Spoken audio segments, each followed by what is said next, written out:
Bénédicte, il y a eu un accord sur je dirais la convention avec nos équipes officinales, avec les salariés. Est-ce que vous pouvez nous dire où on en est aujourd'hui? Ouais. Alors, sur les congés payés, peut-être la première chose qu'on pourrait aborder, c'est donc en fait, il y a eu une ordonnance qui a été prise par le gouvernement à la fin du mois de mars, qui permet aux employeurs d'imposer ou de modifier 6 jours de congés payés dans le cadre d'un accord d'entreprise ou d'un accord de branche. Donc, lorsque les partenaires sociaux se sont réunis le 10 avril dernier, il a été décidé de ne pas signer d'accord de branche. Donc, c'est pour ça que l'USPO, nous mettons à votre disposition un accord d'entreprise, un projet type d'accord d'entreprise que vous pouvez utiliser et vous pouvez mettre en place si vous souhaitez imposer 6 jours de congés payés dans votre entreprise à vos salariés. Juste pour info, dans le contexte actuel, en fait, il y a eu un récent décret qui a permis de réduire le délai de consultation des salariés de 15 jours à 5 jours minimum. Parce qu'en fait, il y a toute une modalité pour mettre en place cet accord d'entreprise qu'on a également présenté sur notre site. Donc, il faut que vous regardiez comment ça se met en place. Mais en tout cas, pour consulter vos salariés, désormais, ça sera 5 jours et non plus 15 jours. Sur les partenaires sociaux se sont donc réunis le 10 avril dernier et il a été décidé de signer un accord sur les mesures prises pour le Covid-19 vendredi. Donc sur les arrêts de travail, pour les arrêts de travail, tous les arrêts de travail, que ce soit garde d'enfants, isolement, personnes fragiles ou personnes ayant été en contact avec ces personnes fragiles ou étant en contact avec ces personnes fragiles plutôt, tous ces arrêts de travail sont considérés désormais comme des arrêts maladie et ils sont pris en charge de la même manière que des arrêts maladie. Donc ça veut dire que le salaire pour les cadres et les non-cadres pour ces arrêts de travail et arrêts maladie est maintenu. 100 jours de carence. Pour les non-cadres, donc c'est un salaire maintenu grâce aux indemnités journalières de l'assurance maladie et grâce au régime de prévoyance, encore une fois 100 jours de carence.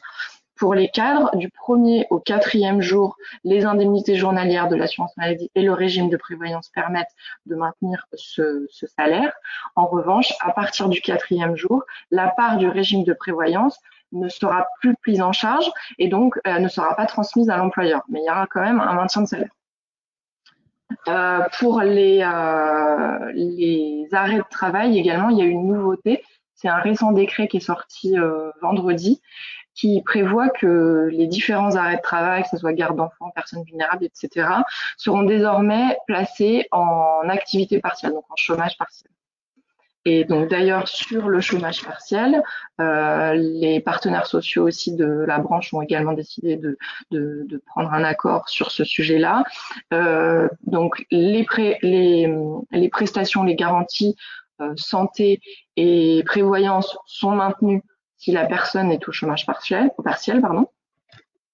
Et les cotisations salariales seront calculées sur la base de l'indemnité du chômage partiel, donc c'est-à-dire 70% du revenu, ou sur le salaire réel si par exemple l'employeur décide de maintenir le salaire complet du salarié.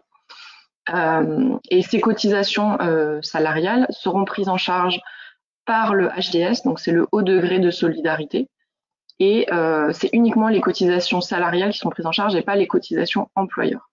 Les accords ont été signés vendredi et normalement ils seront, enfin l'USPO les enverra directement à vos cabinets comptables pour qu'ils puissent mettre en place toutes ces dispositions. Je pense que d'ici lundi ou mardi, on aura tous les textes signés.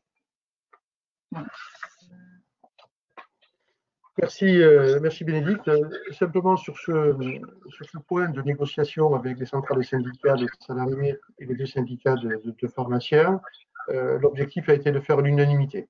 Je crois qu'on y est arrivé, bon, sauf sur le chômage, enfin sur le congé payé où les salariés, les syndicats de salariés n'ont pas voulu prendre une décision sur l'imposition des 6 jours de congés payés. Donc voilà, allez sur le site, négocier avec vos salariés pour en faire un accord d'entreprise.